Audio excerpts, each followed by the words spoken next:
తాకట్లో ఉన్న మీ బంగారాన్ని విడిపించి ఆ రోజు ఆన్లైన్ రేటుకి కొంటాం. Sharma gold company. నమస్తే, వెల్కమ్ టు సుమన్ టీవీ. నేను మీ సాయి. బ్యాంకాక్లో ఈరోజు వచ్చినటువంటి భూకంపంతో ఒక్కసారిగా అక్కడ పరిస్థితులంతా కూడా ఉద్రిక్తంగా మారాయి. చాలా బిల్డింగులు కుప్పకూలుతున్నటువంటి దృశ్యాలు సోషల్ మీడియాలో ఇప్పుడు వైరల్గా మారుతున్నాయి. అయితే బ్యాంకాక్లో వచ్చినటువంటి ఈ భూకంపాన్ని ముందే అంచనా వేశారా? దీనికి కొద్ది రోజు చాలా కాలం ముందే బ్యాంకాక్లో భూకంపం జరుగుతుందని జ్యోతిష్య నిపుణులు చెప్పారా? అంతేకాదు భవిష్యత్తులో ఇంకా చాలా భూకంపాలు రాబోతున్నాయనేటువంటి ఒక హెచ్చరికను ఇప్పుడు వారు చెప్తున్నారా?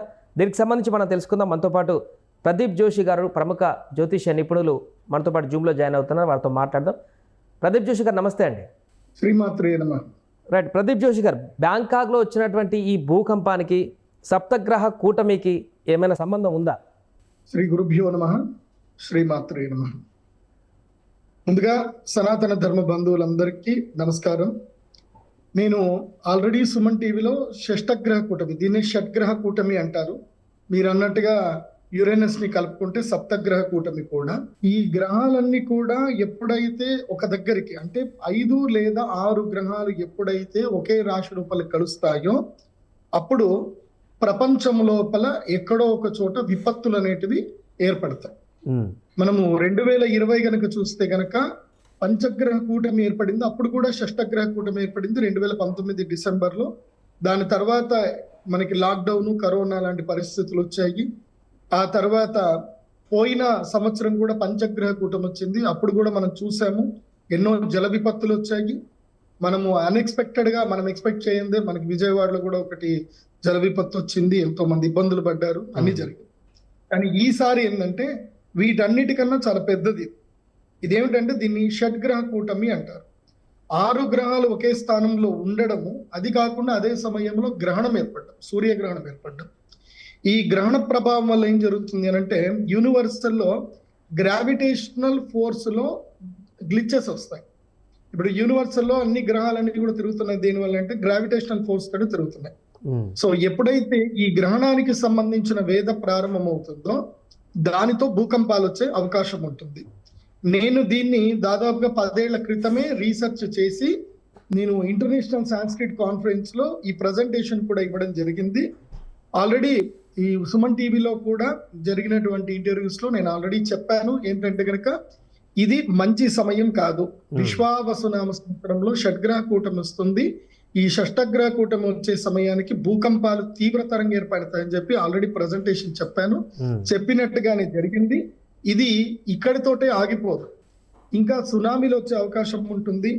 అది కాకుండా జపాన్ లాంటి దేశాలు, ఎక్కడైతే గనక తీర ప్రాంత దేశాలు, సముద్ర తీర ప్రాంత దేశాల లోపల అల్లోకల్లోలు జరిగేటువంటి అవకాశం ఉంటుంది. ముఖ్యంగా మొన్న ప్రదీప్ జోషి గారు, మొన్న కొద్ది రోజుల క్రితం దీనికి యాడింగ్ కొంచెం సిమ్టమ్స్ కనిపించాయి.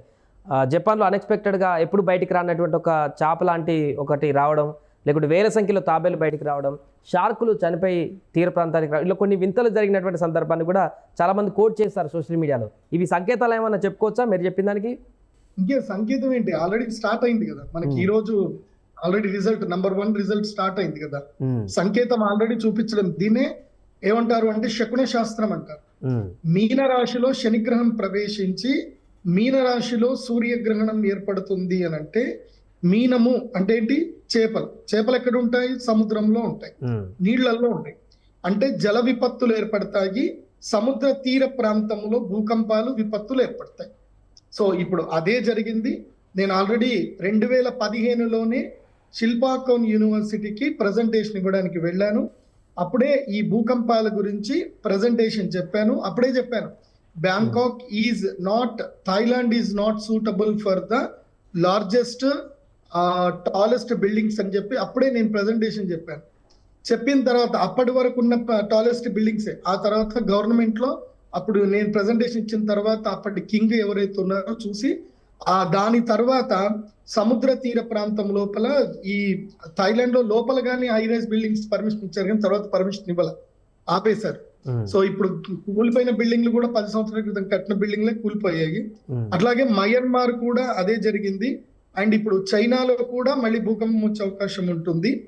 భవిష్యత్తులో జపాన్ లో కూడా భూకంపం వచ్చే అవకాశం ఉంటుంది. అమెరికాలో అయితే భయంకరమైన టొర్నడోస్ వస్తాయి. ఇప్పుడు అమెరికాలో కూడా భూకంపం ఉంది. ఓకే, ఇది మన దేశానికి ఏమైనా ఎఫెక్ట్ చూపించేటువంటి అవకాశం ఉందా? మీరు చెప్పినటువంటి ఈ గ్రహం కానీ దీనికి సంబంధించిన ఎఫెక్ట్ మన దగ్గర ఏ విధంగా కనిపించే అవకాశం ఉందా? నేను ఆల్రెడీ మన సుమన్ టీవీలోనే చెప్పాను. మళ్ళీ అందరికి ప్రేక్షకులందరికీ చెప్తుంది ఏంటంటే, సుమన్ టీవీ నేను రాశిఫలాలు చెప్పాను, పంచాంగ శ్రవణం చెప్పాను, అందరూ కూడా చూడండి.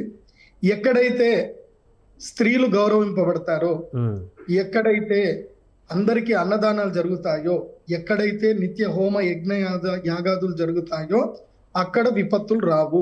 మన భారతదేశంలో అన్నదానాలు జరిగినన్ని రోజులు, స్త్రీలని గౌరవించినన్ని రోజులు, స్త్రీలు హింసకి గురి కానన్ని రోజులు మన దేశం బాగానే ఉంటుంది. బ్యాంకాక్ లో ఎందుకు వచ్చింది మీకు తెలుసు కదా. బ్యాంకాక్ లో ఏం జరుగుతుంది సంకేతం చెప్పాను కదా, విశ్వావసునామ సంవత్సరం. ఎక్కడైతే స్త్రీలు ఆట వస్తువులుగా అమ్మబడతారో, ఎక్కడైతే జూదం ఎక్కువగా ఉంటుందో, ఎక్కడైతే క్రైమ్ రేట్లు ఎక్కువగా ఉంటాయో అక్కడ భూకంపాలు వస్తాయి, విపత్తులు వస్తాయి. సో ప్రకృతి క్లీన్ చేసుకోవాలి కదా, మానవాళికి గుణపాఠాలు చెప్పాలి కదా. సో ఆ చెప్పడమే ప్రకృతి యొక్క పని. అదే విశ్వావసునామ సంవత్సరం. విశ్వావసునామ సంవత్సరంలో శనిగ్రహం పూర్తిగా టేక్ ఓవర్ తీసుకుంటున్నాడు. సో ఈ సంవత్సరం పూర్తిగా సూర్యుడు, శని ఇవి 7 నవనాయకుల్లో ఉన్నారు కాబట్టి 100% రిజల్ట్ ఉంటది. పాపం చేసిన వాడికి, తప్పు చేసిన వాడికి 100% దెబ్బలు దక్కుతాయి, మంచి చేసిన వాడికి 100% మంచి జరుగుతుంది. ఇప్పుడు బ్యాంకాక్ లో వచ్చినటువంటి భూకంపం అనేది ఇంతటితో ఆగిపోయినట్టేనా? గ్రహ కూటమి ఎఫెక్ట్ అనేది ఇంకా కొనసాగుతుంది అక్కడ? ఇప్పుడు ఆల్రెడీ అట్లా భూకంపం వచ్చింది కాబట్టి ఇంకా స్టాప్ అయినట్టేనా ఆ దేశంలో? 3 రోజులు ఎప్పుడైనా గుర్తుపెట్టుకోండి, గ్రహణానికి ముందు 2 రోజులు, గ్రహణానికి తర్వాత 2 రోజులు, గ్రహణం రోజు, ఈ 5 రోజుల పాటు ఎక్కడైనా భూకంపం 100% సంభవిస్తుంది. మీకు దీన్ని ఆల్రెడీ నేను రీసెర్చ్ చేశాను. ఇఫ్ యు పర్మిట్, మీకు టైం ఉంది అని అంటే నేను ఆ ప్రజెంటేషన్ ఇస్తాను, ఓకేనా మీకు? సో ఇప్పుడు ఇది స్క్రీన్ మీద చూపిస్తున్నా చూడండి. ఇది వసుదేవ కుటుంబం అని international association of Sanskrit studies లో నాకు 16th వరల్డ్ సాంస్క్రిట్ కాన్ఫరెన్స్ ఉన్నప్పుడు నాకు ఇన్విటేషన్ వచ్చింది. సో ఇక్కడ నేను చేసిన రీసెర్చ్ లో ఇక్కడ మీరు చూడండి, 16th వరల్డ్ కాన్ఫరెన్స్ లో నేను ఆల్రెడీ బ్యాంకాక్ లో శిల్పాకోన్ యూనివర్సిటీలో clues from Vedic astrology to predict earthquakes has been accepted అని చెప్పి వచ్చింది. ఇక్కడ నేను ప్రెజెంటేషన్ ఇవ్వడం జరిగింది. జూలై 2015లోనే ఇచ్చాను. Clues from Vedic astrology predict earthquakes అని ఇక్కడ ఇవ్వడం జరిగింది. సో ఇక్కడ నేను మీకు కొన్ని క్లూస్ చూపిస్తాను, ఎక్కడెక్కడ ఏ ఎర్త్ పిక్స్ జరిగాయని చెప్పి. ఇక్కడ చూడండి, 2010 9 సెప్టెంబర్, ఇది బిఫోర్ అమావాస్య, నార్థన్ సుమంత్రాలో ఇండోనేషియాలో భూకంపం వచ్చింది. 7.2 ఇది రిక్టర్ స్కేల్ పైన ఉంది. ఇది కూడా డేట్ అండ్ టైం తో సహా. ఇది గ్రహణము తర్వాతనే వచ్చినటువంటిది, గ్రహణం బిఫోర్, ఇది అమావాస్య బిఫోర్ వచ్చింది. ఇప్పుడు కూడా రేపు అమావాస్య ఉంది, ఇవాళ గ్రహణం ఏర్పడింది. ఇది కూడా ఫిలిప్పీన్స్ లో వచ్చింది, 2010 లో 23 జూలైలో వచ్చింది. ఇది కూడా ఫుల్ మూన్ డే, అంటే గ్రహణం, సూర్యగ్రహణం కానీ చంద్రగ్రహణం కానీ జరిగింది అని అంటే దాని తర్వాత ఇమ్మీడియట్లీ ఇక్కడ మనకి ఎర్త్ క్విక్స్ ఏర్పడతాయి. ఇది కూడా 7.4 ఎర్త్ క్విక్, ఇది డేట్. తర్వాత చూడండి, మళ్ళీ చీలేలో ఒక ఎర్త్ క్విక్ జరిగింది, 2010లోనే జరిగింది. ఇది కూడా ఫుల్ మూన్ డే తర్వాతనే జరిగింది. దాని తర్వాత ఇది కూడా అమావాస్య తర్వాత మళ్ళీ ఇది ఇంకోటి జరిగింది చూడండి. ఇది ఇండో చైనాలో 8.6 ఎర్త్ క్విక్, ఇది 1950లో జరిగింది. ఇది చైనా హిస్టరీలోనే లార్జెస్ట్ ఎర్త్ క్విక్ ఇది. ఇది కూడా గ్రహణం తర్వాతనే జరిగింది.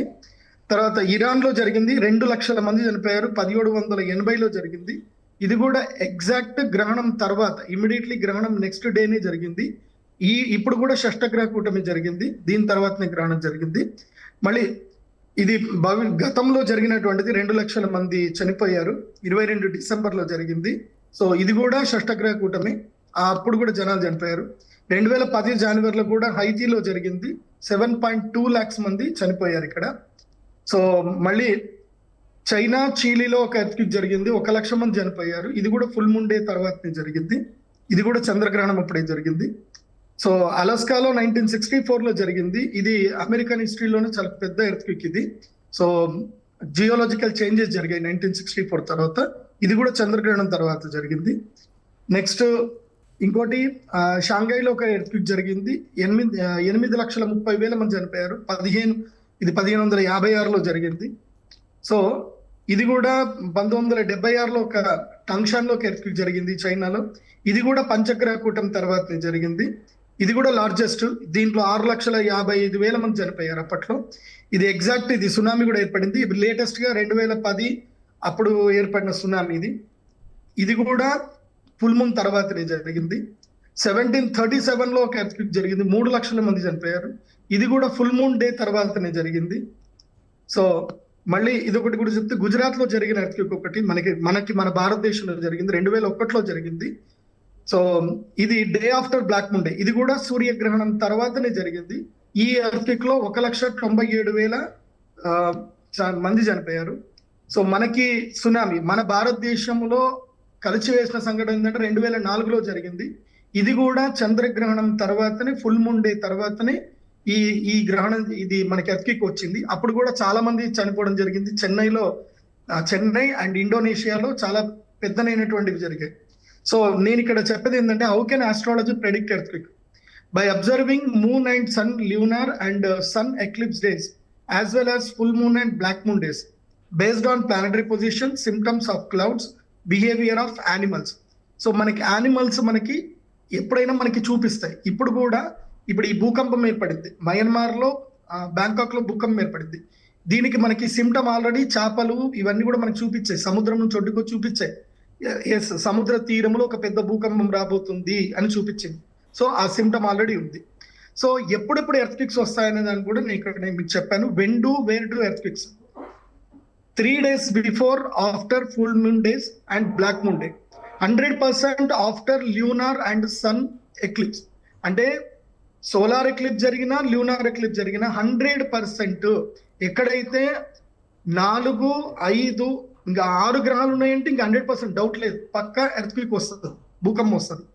So when sun or moon surrounded by a circle, మనము సూర్యుడికి కానీ చంద్రుడికి కానీ ఒక వలయాకారం ఎప్పుడైతే మనము ఆకాశంలో చూస్తామో, దానికి ఎక్కడైతే ఆ వలయాకారం కనిపిస్తుందో అక్కడ 1000 kilometers రేడియస్ లో 100% ఎర్త్క్వేక్ వస్తుంది. సో ఇవన్నీ కూడా నేను 100% చేసిన రీసెర్చ్. సో గ్రహణం తర్వాత ఎక్కడెక్కడ రీసెర్చ్ వచ్చాయనేది కూడా, ఇప్పుడు మనకి ఎర్త్క్వేక్ వచ్చేటువంటి ప్లేసెస్ ఏంది అని కూడా నేను ఆల్రెడీ రీసెర్చ్ చేసి, ఇదిగో ఈ red mark, black mark, yellow mark ఉన్న ప్లేస్ లో ఎర్త్క్వేక్స్ వస్తాయి. మన అదృష్టం ఏంటంటే మన భారతదేశం అయితే లేదు, అండ్ మన హైదరాబాద్, తెలంగాణ అయితే అస్సలు లేనే లేదు. సో మనం బాధపడాల్సిన అవసరం లేదు. కానీ నేను తెలంగాణ గవర్నమెంట్ కానీ, ఆంధ్ర గవర్నమెంట్ కానీ, ఎవరికైనా నేను ప్రభుత్వాలకి, అధికారులకు నేను రిక్వెస్ట్ చేసేది ఏంటంటే, హై రైజ్ బిల్డింగ్లకి పర్మిషన్స్ ఇవ్వకండి. ఎప్పటికైనా భూకంపాలు వస్తానే ఉంటాయి. మానవ జీవితం శాశ్వతం కాదు, ఇళ్ళు మాత్రమే శాశ్వతంగా ఉంటాయి. తరతరాలు ఇళ్ళు ఎంజాయ్ చేయాలి. తొందరపడి హై రైజ్ బిల్డింగ్లు కొనుక్కోకండి. ఎప్పటికైనా ప్రతి 30 సంవత్సరాలకు ఒక్కసారి భూమి అనేటువంటిది రిఫ్రెష్ చేసుకుంటుంది. 120 సంవత్సరాలకు ఒకసారి గ్యారంటీగా రిఫ్రెష్ చేసుకుంటుంది. సో తరతరాలు హ్యాపీగా ఉండాలి అని అంటే అందరూ చక్కగా ఇండిపెండెంట్ హౌస్ లోనే ఉండండి. హై రైజ్ బిల్డింగ్లు కోట్లు పెట్టి కొనుక్కోకండి. మీరు పర్మిషన్లు అస్సలు ఇవ్వకండి. భూగర్భ జలాల్ని కాపాడండి. భూగర్భ జలాలు మీరు కాపాడని రోజులు, ప్రకృతిని మనం ప్రేమించిన రోజులు ఇలాంటి విపత్తులు జరుగుతూనే ఉంటాయి. మన అదృష్టవశాత్తు సనాతన ధర్మాన్ని మనం పాటిస్తున్నాము, అన్నదానాలు చేస్తున్నాము, స్త్రీలని గౌరవిస్తున్నాం కాబట్టి మనందరికీ మేలే జరుగుతుంది. సో ఎక్కడైతే స్త్రీలు, శిశువులు గౌరవింపబడతారో, అందరికి అన్నదానాలు జరుగుతాయో, ఎక్కడైతే ఆనందం ఉంటుందో, ఎక్కడైతే మోసాలు, అధర్మాలు జరగవో అక్కడ భూకంపాలు రావు. Right. Thank you Pradeep Joshi గారు. సో మొత్తానికి అది ప్రస్తుతం బ్యాంకాక్లో భూకంపం రావడానికి గల కారణం సప్తగ్రహ కూటమిలో వచ్చినటువంటి మార్పులు చేర్పులే అంటూ గతంలో ప్రదీప్ జోషి గారు సుమన్ టీవీకి ఇచ్చినటువంటి ఇంటర్వ్యూలో భాగంగా చెప్పినటువంటి మాటలు ఈరోజు వాస్తవమయం అంటూ కూడా వారు చెప్తున్నారు. ఇంకా భవిష్యత్తులో ఇంకా చాలా వచ్చేటువంటి అవకాశం ఉందంటూ కూడా వారు చెప్తున్నారు. ఇదంతా కూడా జ్యోతిష శాస్త్రంలో ముందే దీన్ని గ్రహించి పూర్తిగా వివరణాత్మకంగా కూడా నేను వివరించారంటూ కూడా ప్రదీప్ జోషి గారు చెప్తున్నటువంటి వివరాలు అయితే ఇప్పటివరకు చూసాను.